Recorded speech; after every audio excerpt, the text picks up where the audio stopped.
Well, it's Tuesday, the 16th of July in the year 2024. Thank you so much for joining us on this day. My name is Andrew Mwansa.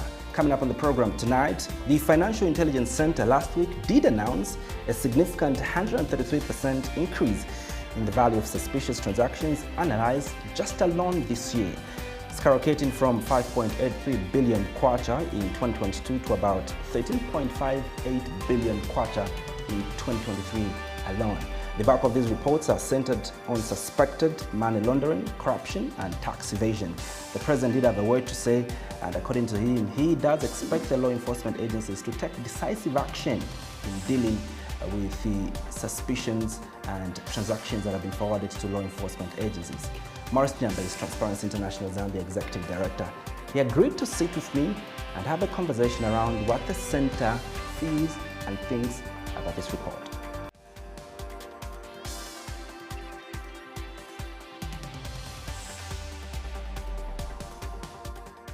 Transparency International Zambia Executive Director, Maurice Nyambe, thank you so much for joining me on this day tonight. Thank you, Andrew. Thank you so much for having me. Well, let's begin looking at the overview of what Transparency International Zambia before we can get into the details of the Financial Intelligence Center report. Let's get to have an overview of what your general view over the report is. Well, thank you so much. I think that first of all, it is commendable that the FIC has been very consistent in terms of publishing this report. I think from the time that the center was established, and as you know, it's a creation of statute, this being the Financial Intelligence Center Act number 46 of 2010. I think from the time it came into being, they have been very consistent in terms of raising issues and bringing out different aspects related to money laundering and other financial crimes. So we would like to commend them for continuing on that path, sometimes even against, in the midst of very difficult conditions. But having said that, generally, I think the report that has been issued for 2023 again follows a trend that we have seen in the past, which is that we do not really seem to be making much progress when it comes to the fight against illicit transactions or illicit financial transactions. So it raises a number of concerns, some of which I'm sure we will get into. But overall, it does raise concerns around, even the value of the reports that we are looking at now, the suspicious transaction reports that have been disseminated. But there is another angle to this, Andrew. I think what we have seen also is that the number of reports that have been analyzed by the center has increased quite exponentially. And I think for us that shows to some degree that the center has improved in terms of its capacity to identify and even to analyze these suspicious transaction reports. So it gives a bit of confidence that we have the capacity now to, as a country, we have the capacity now to identify these illicit financial transactions, and that gives us a very good basis for law enforcement agencies to actually do something about those reports. Well, Mr. Nyambe, there's been a significant increase of about 133% of the suspicious transactions that have been indicated in this particular report compared to the report of 2022. I would like to get your position as TIZ on this exponential increase to 133%. I think, like I hinted earlier, it is something that is of great concern to us and something that really gives us a lot of worries. Now, the basis of our worry is that, like I said earlier, it seems as if, the situation is not getting any better when it comes to illicit financial transactions and our ability to, to deal with them. So while on one end, it is very commendable that the FIC now seems to have improved and increased its capacity to identify and analyze these transactions, I think on the other end, when it comes to our ability now to deal with these, with these issues, I think we've got a lot of worry around that. So yes, it is commendable on one end that we are able to identify and analyze, but the fact that we now have this very exponential increase in, in these crimes, if I may call them that, which is what they are, I think that it is something that should worry all of us. And it really just calls on us to become better, even in terms of the redress mechanisms that we have in place, in terms of being able to deal with, with the issues that are raised in the FIC report. So the growth really is quite concerning. We are looking at a figure of about 5 billion in 2022, and it rising then to about 13 billion. I think it should worry any person who is concerned about prudent management of public resources, and any person really who is concerned about the issues to do with illicit financial transactions. So our overall take concerning the exponential rise in these cases is that it is very worrying, and I think it places a greater onus on law enforcement agencies to actually take action and do something about this illicit theft that is taking place. Do you think over the years the law enforcement agencies have taken decisive actions over the report that is produced and published by the Financial Intelligence Center? Well, we don't think that there is enough that has been done by law enforcement agencies. And I think that even in our initial statement on this, we basically threw the challenge to law enforcement agencies that they need to do a lot more in terms of how they respond to this intelligence that is given to them by the FIC. Because you need to remember, Andrew, that in terms of the mandate that they have, the FIC's mandate only goes as far as providing, this intelligence to law enforcement agencies. Because I have seen, I think, some criticism in some circles targeted at the Financial Intelligence Center, and maybe members of the public calling them out for not doing more in terms of the cases that they highlight. But I think it needs to be very clear, even to the citizenry, that the mandate of the FIC really just ends at identifying these illicit financial transactions to do with money laundering and other crimes, and then providing that intelligence to law enforcement agencies. So it is like a chain that has to work, and each part of that chain actually has to work in order for the issues to be addressed. So the FIC plays their part by providing the intelligence, and then it's up to law enforcement agencies now to take that intelligence and take it forward in terms of being able to address the issues. Now, we don't think that there is enough that has been done by law enforcement agencies. And one of the things that we have consistently said, even with every release of the trends report by the FIC, is that we have given a challenge to law enforcement agencies, first of all, to give an update on how far they have gone with the cases that were presented to them in the previous report. So in this particular instance, for example, it would have been very good,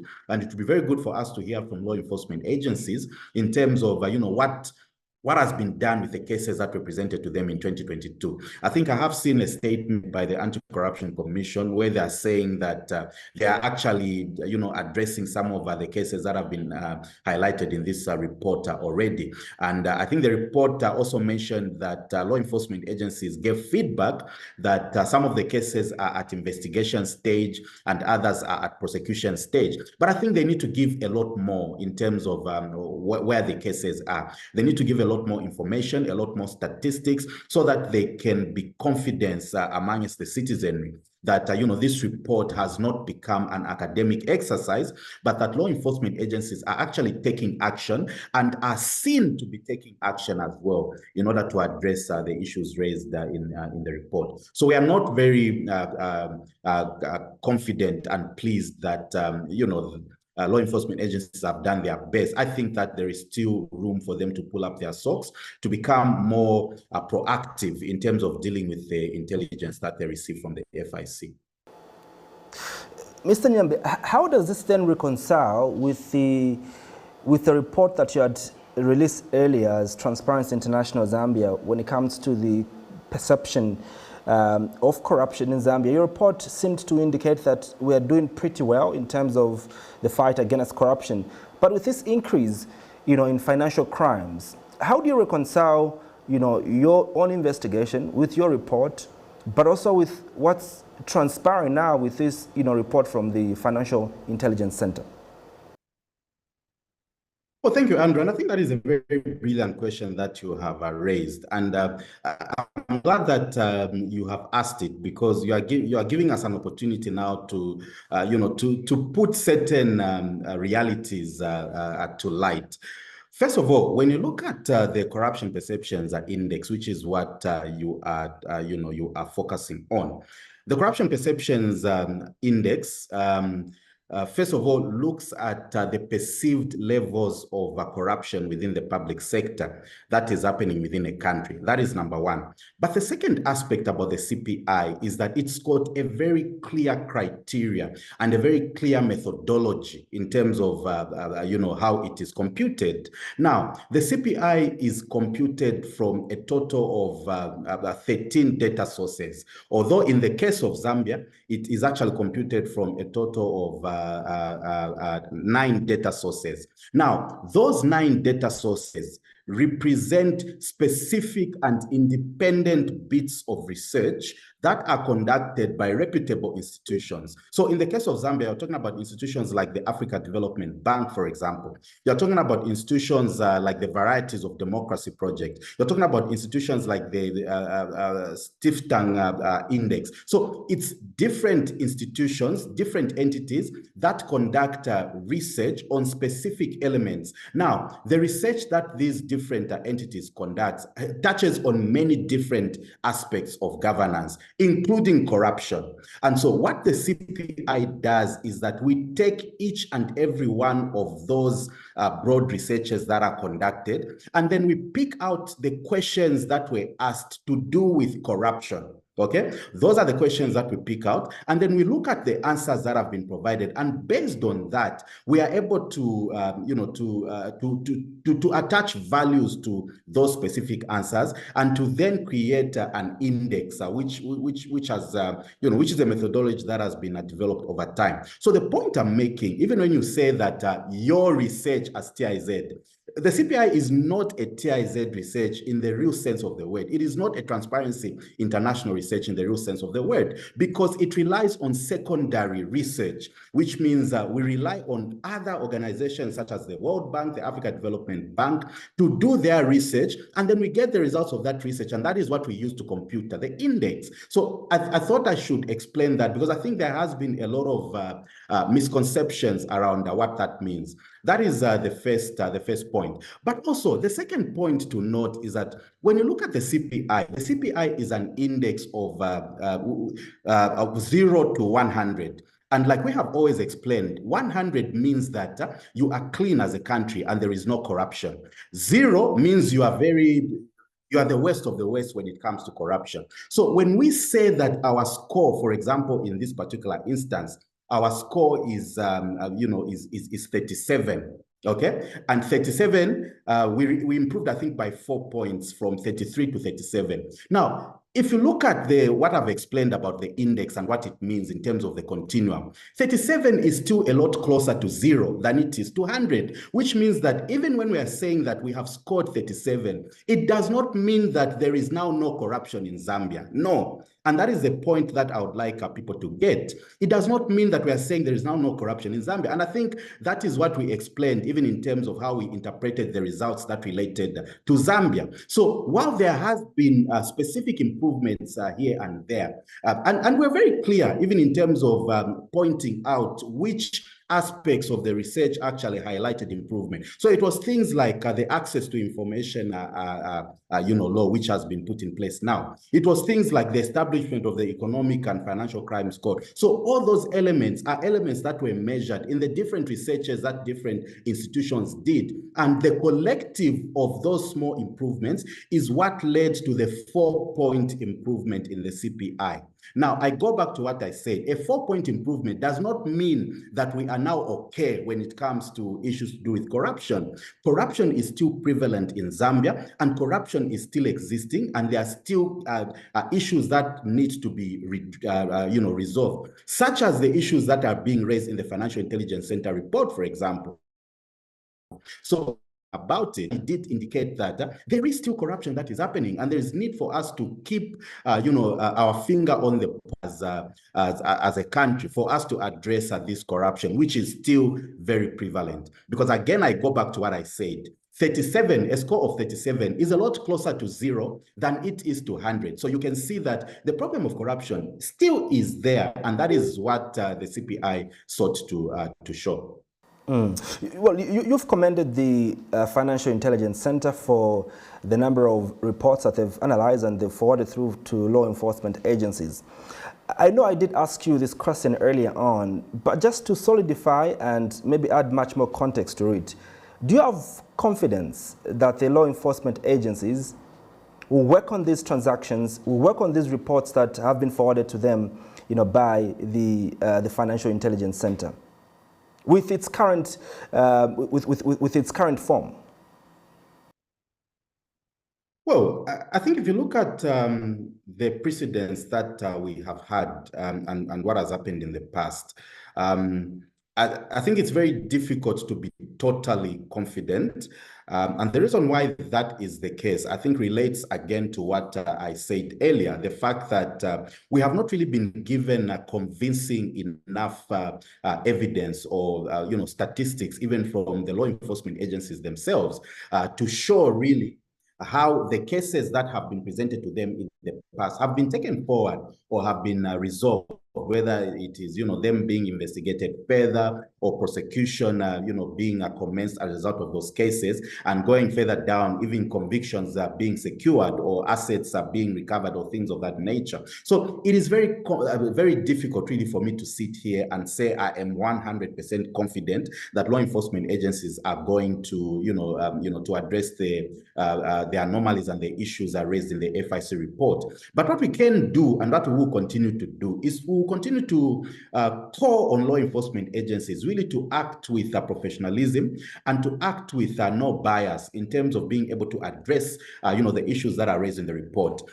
You will have seen, Andrew, that there seems to be a sort of some worrying trends really that we are seeing, some worrying indicators that we are seeing, even when it comes to law enforcement agencies. You might have seen an article that was written by, one of the University of Zambia lecturers who is a commissioner at the Anti-Corruption Commission, where he is actually raising concern around the fight against corruption. The fact that, the SEC really does not seem to be operating at its optimum in terms of being able to deal with the issues that are raised in relation to the fight against corruption. And so when you begin to see situations like that, when you begin to see such things, becoming public, it makes it very difficult then for us as the citizens, for us as CSOs, to have confidence that law enforcement agencies, are in good state for them to be able to address the issues. So I think the onus is on law enforcement agencies, and they've got a very big, onus in that sense. And I think they need to, number one, show to the citizenry that they have the capacity to actually deal with the issues that are raised in the FIC report and even in other reports, and that they have the capacity to deal with these issues without any fear or favor. It shouldn't matter really that it is a UPND official involved, or a Patriotic Front official, or a socialist, or whoever. I think that law enforcement agencies have an obligation to be very professional and to be very forthright in terms of how they deal with these issues. And so we are throwing this challenge to them, that they need to actually pull up their socks and show to the Zambian people that they can be the sort of catalyst that can actually deal with the issues that are raised in the Financial Intelligence Center report, and even in other reports such as the Auditor General's report. Mr. Nyambe, do you think this report, perhaps, and the revelations in this report, does water down some of the achievements that the UPND administration have achieved the past 3 years, when you look at these revelations and what they've achieved so far? Well, we really spoke about the 4% improvement in terms of the CPI report, but also I did read the article that Dr. O'Brien Kaba did write, and his concerns around how he feels that the corruption fight is crumbling down. Do you think it waters down some of the achievements that the new Dawn administration have done in regards to the fight against corruption, putting, in place these particular revelations that we are getting from the FIC? I think there's no doubt that it does water down. And the reason why it waters down is that you see all these things that happen.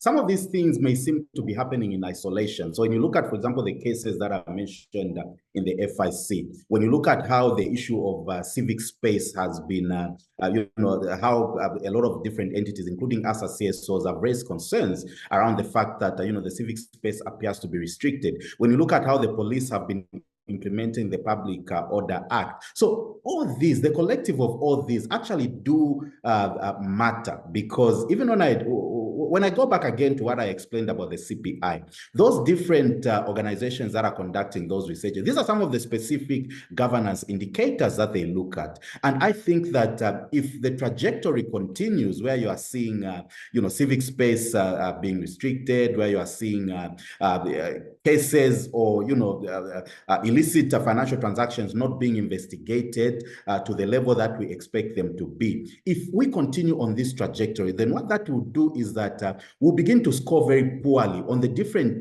governance in the indices that that give us data around our broader governance performance. And what you will then see is that even in the broader indices such as the CPI and things like that, you then should not be surprised when you begin to see us regressing again, because maybe we have not been able to sustain, the sort of gains that we have had in the past. So yes, it is a very big concern, and there is absolutely no doubt that if the situation continues where the FIC gives this information, this data, this intelligence, and then the law enforcement agencies do not act upon it and they sit on cases, or some of the concerns that maybe Dr. Kaba has raised in his write-up, then obviously it will take away from whatever achievements have been scored by the current regime in terms of, the achievements that they may have scored, speaking about the fight against corruption, but also governance in general. So I think that there is need for the regime, the Upnd administration, to place a lot of importance and to place a lot of emphasis and to place a lot of value, number one, on the report itself from the FIC, but beyond that, to place a lot of value on the need to actually take action on the issues that are raised in the FIC report, because it is the taking of action that is going to demonstrate to the citizenry the commitment that they have to the fight against corruption. And it is going to demonstrate that it is not just a verbal commitment, but it is commitment that is actually put into practice and actualized in real and meaningful ways. And we challenge them to actually demonstrate that in that regard. Well, speaking about commitment and putting action to it, we saw that after the Trends report was released, the President of the Republic also spoke and tasked the law enforcement agencies to take decisive action, over some of the issues that were forwarded to them. At least is TIZ happy that the head of state has spoken, and from what he spoke and from the posture that he had, it was for the idea that decisive action should be taken against anybody that is going to be found erring in this report. Well, I mean, it's good that he spoke. It's good that he did speak. But I mean, when you talk about him having given a directive, I'm not sure it was a directive that he gave. I think what he said was that he is expecting, law enforcement agencies to take action. Now, you can look at the language and things like that, but I think it certainly could have been a lot more forceful. It certainly could have been a lot more firm in terms of, giving this directive to law enforcement agencies. But what I wanted to just comment on that particular one is that for me, it really should not need to take the president to, to make a statement such as that, because it should just be automatic to law enforcement agencies because they understand the mandate of the FIC. The mandate of the FIC is to provide this intelligence to law enforcement agencies. And so once that intelligence is provided, the law enforcement agencies should immediately get on their horses and make sure that they follow up, they investigate the cases that have been sent to them, and they do everything within their power and their ability and their mandates to actually, deal with the cases. So it should not have to take the president to actually make a statement, the sort of statement that he did. It's good that he made it, and it sort of helps to show that, there is some sort of a commitment when it comes to the fight against corruption, and there is maybe some political will in that respect. But I think that the onus really should be on law enforcement agencies themselves to actually just be proactive, that it doesn't need to take the entire head of state to actually make a statement like that or to issue a directive like that. But they should just act on their own because they already have the mandate, they already have the legal framework and the legal basis for them to act. And so they just need to get on their horses and act and act according to their respective mandates. But yes, it is good that the president did make that statement, and I hope that it is something that law enforcement agencies will take heed to.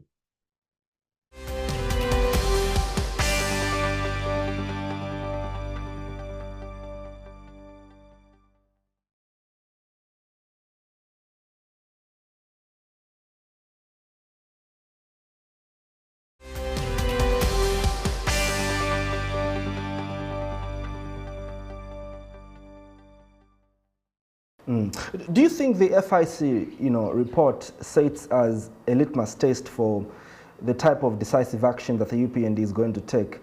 Providing that when the president came into office, part of the issues that he had spoken about was that he was going to fight past, present, and future corruption. Do you think that this then is a litmus test of the commitment by the UPND to fight corruption? That there's been a report that has been provided for them that indicates clearly, financial crimes that have been indicated in this particular report. It is absolutely a litmus test, Andrew. And why it is the litmus test, I think partly is because of the commitment and the promises that the UPND made when they were in opposition. I think one of the things that the UPND really were very strong on issues to do with corruption and how they were going to fight corruption tooth and nail. And of course, the key mantra was that they would fight both the past and current corruption. And so really, the jury is still very much out in terms of whether that really has been the case. And so what this report is doing is that it is giving them an opportunity to actually redeem themselves, so to speak. It is giving them an opportunity to actually demonstrate, the commitment that they have made when it comes to the fight against corruption. Because as we have stated repeatedly on so many occasions, when it comes to the fight against corruption, it's not just about what you are saying. As important as it is for you to be saying the right things so that you can give, the right sort of political will to the fight, just saying things in itself really does not do anything, or it does not do much. And so you have to actualize the things that you are saying. And so when you say that you are going to be fighting past and present corruption, we have seen past corruption being fought. As a matter of fact, there is a school of thought that thinks that the whole fight against corruption is targeting only the previous regime. Now, as important as it is to target people that were in charge of public resources back then, because they are the ones who were in charge of public resources, I think that there has to be a more comprehensive approach when it comes to the fight against corruption. So yes, deal with the past corruption that happened, but also make sure that you are dealing with the corruption that is happening now. Because what is very clear is that the corruption is still happening even under the UPND administration. And I think that they have an obligation to the Zambian people to show and to demonstrate that they actually mean what they say when it comes to the fight against corruption. So the FIC Trends Report of 2023 gives them the opportunity actually to demonstrate that commitment in real and meaningful ways. And to that extent, it is a litmus test for this regime. And I'm hoping that it is a test that they will grab with both hands. Mr. Nyambe, to what extent does TIZ think that non-conviction-based forfeiture are also a contributing factor to the increase in financial crimes, seeing that criminals are now being set free through these deals that the law enforcement agencies are cracking with those that are perceived to be corrupt? Well, that's a very important and very interesting, proposition that you advance. We have not really done any study or research ourselves to, to ascertain what effect non-conviction-based forfeiture is having on the broader, fight against corruption. But I think it's an interesting supposition that you give. But I think for us, one of the things that has concerned us a lot, even when it comes to these, let me call them arrangements that are being entered into, or deals that are being entered into with those who are suspected to have stolen from this country. I think the one thing that has concerned us is the secrecy that appears to accompany these arrangements, the opaqueness around these arrangements, the lack of transparency around these arrangements. So all we get to hear is, so and so has agreed to return this amount, and then it's almost like they just get let go with a slap on the wrist. So it is the lack of transparency, even just on a very basic level. What factors does the state look at when it comes to the decision to get into an arrangement of that nature with a particular suspect or with a particular criminal? You call them criminals.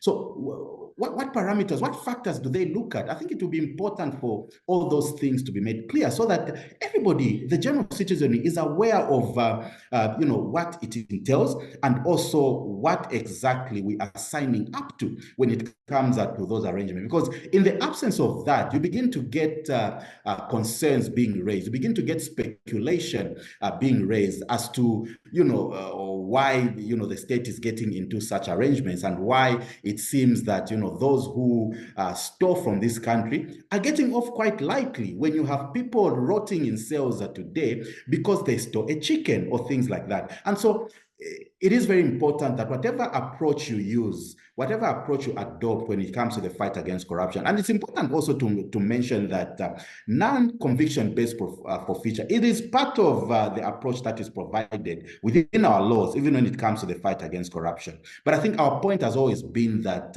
non-conviction-based forfeiture should not be the first port of call. It should always be an option of last resort. For us, the first and foremost option should be to prosecute, should be to seek prosecution. As a matter of fact, the most ideal for us is you prosecute, and then you get a conviction, and then based on that conviction, you also then strip this person of those assets, so that they don't continue to enjoy the benefit of those assets in any shape, way, or form. And so it is important for the state to be very clear, and for law enforcement agencies to be very clear with the citizenry, even when they get into these arrangements, when they get into these deals. Let there be a lot of transparency and openness around it, so that everybody knows what we are getting into. Because remember, these are public resources that we are talking about, that these people store, that these criminals are actually store. And so we need to be forthright, even when it comes with the members of the public, to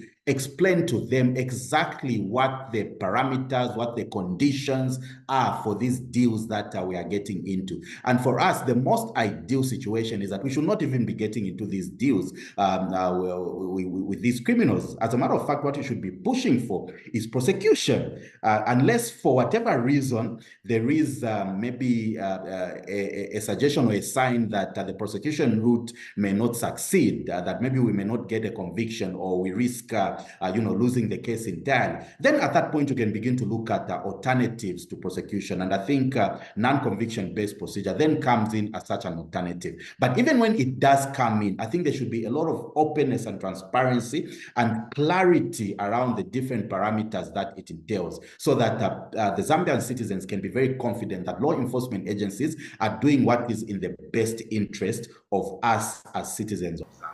Well, Mr. Nyambe, the trends report also does, reveal that there's an exponential increase in the use of cash transactions, especially, and one that has been mentioned is in casinos, that there's been an exponential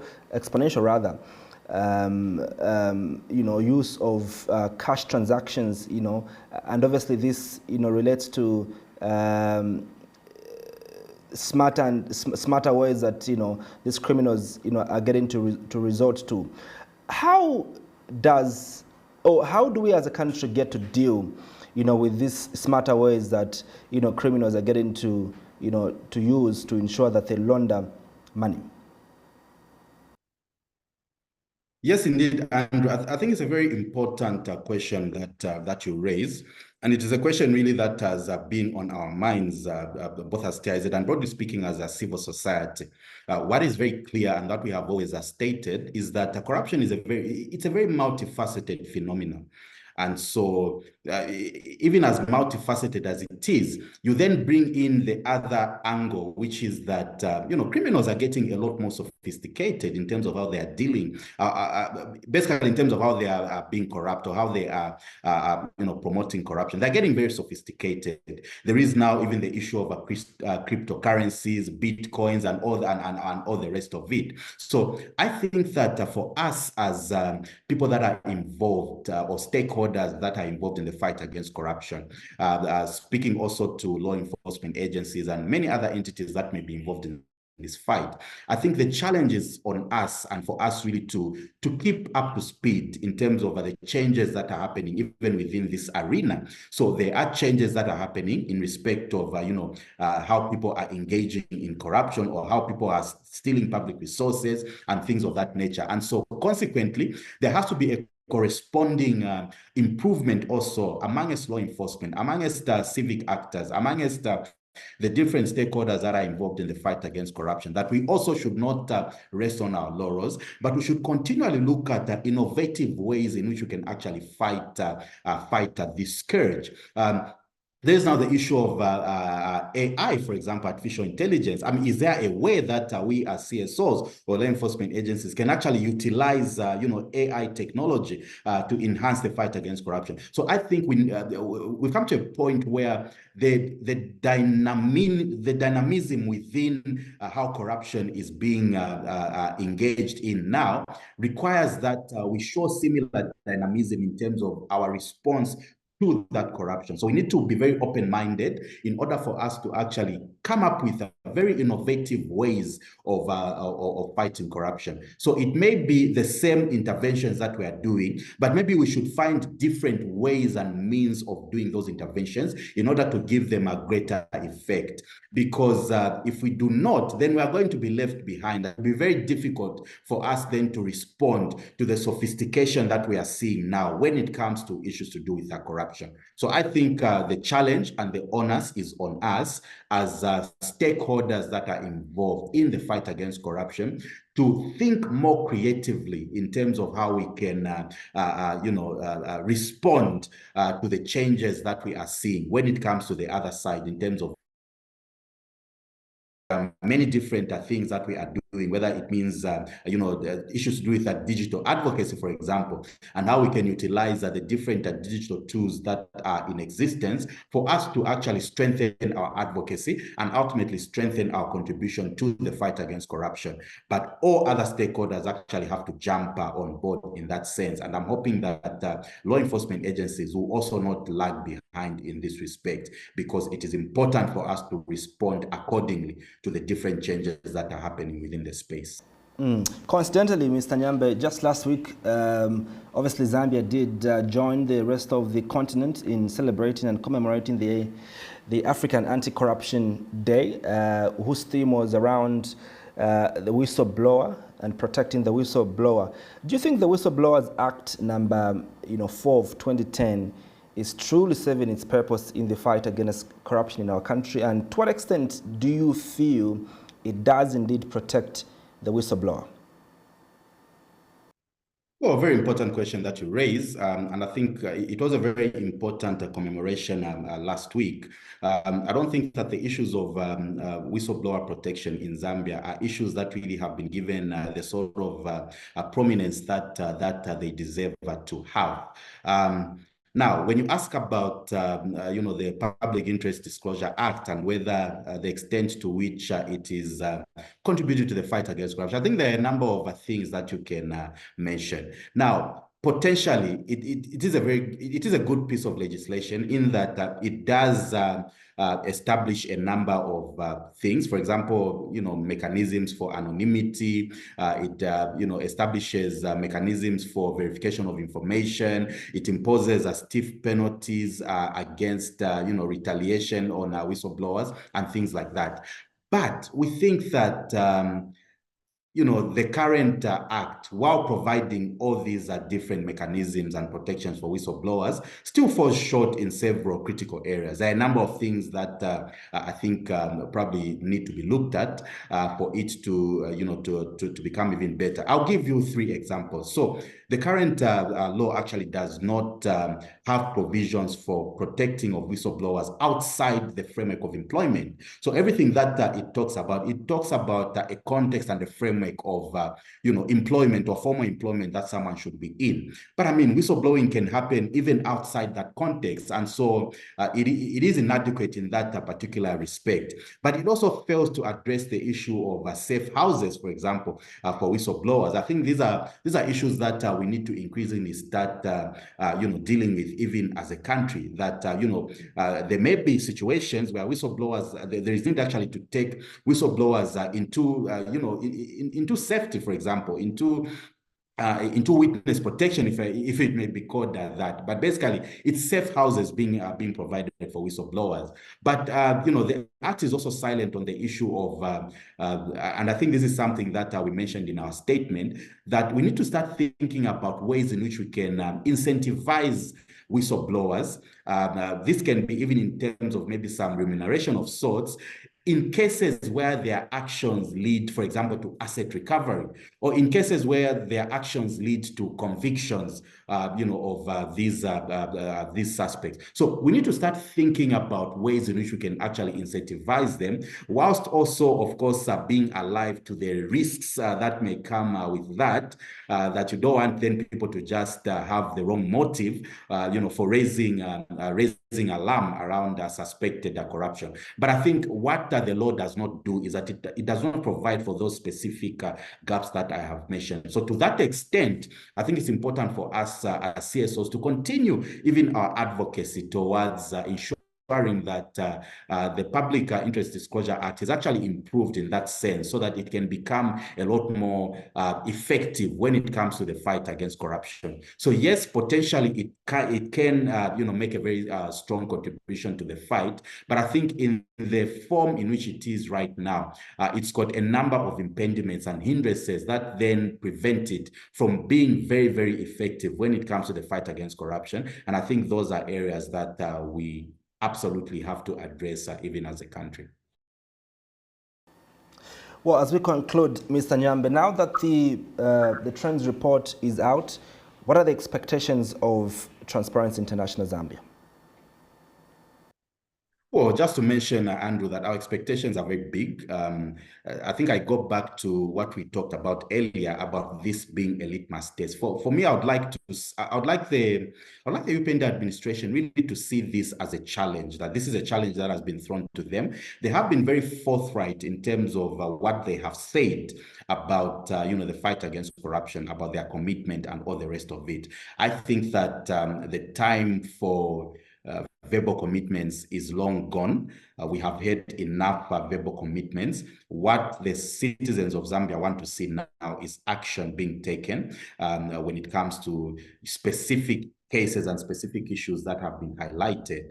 And so what we expect is that we expect law enforcement agencies not to waste any time, but to get on their horses and begin to investigate, these suspicious transaction reports that have been given to them by the FIC, begin to investigate them. And our expectation is that we will see a high degree of professionalism, even in terms of these cases being investigated, whether, these cases involve those with an affinity or an affiliation to the Upnd administration. I think we are expecting that law enforcement agencies are going to be professional enough to actually do these investigations without fear and favor. So our expectation is that the Upnd are going to take this report as a challenge and as an opportunity for them to actually demonstrate in real and meaningful ways their commitment to the fight against corruption. Because we have had enough of verbal commitment. What we want to see now is demonstrated commitment. And I think that is where the issue is. Transparency International Zambia Executive Director Maurice Nyambe, thank you so much for joining us tonight on this day. Thank you so much for having me today, Andrew. Thanks a lot.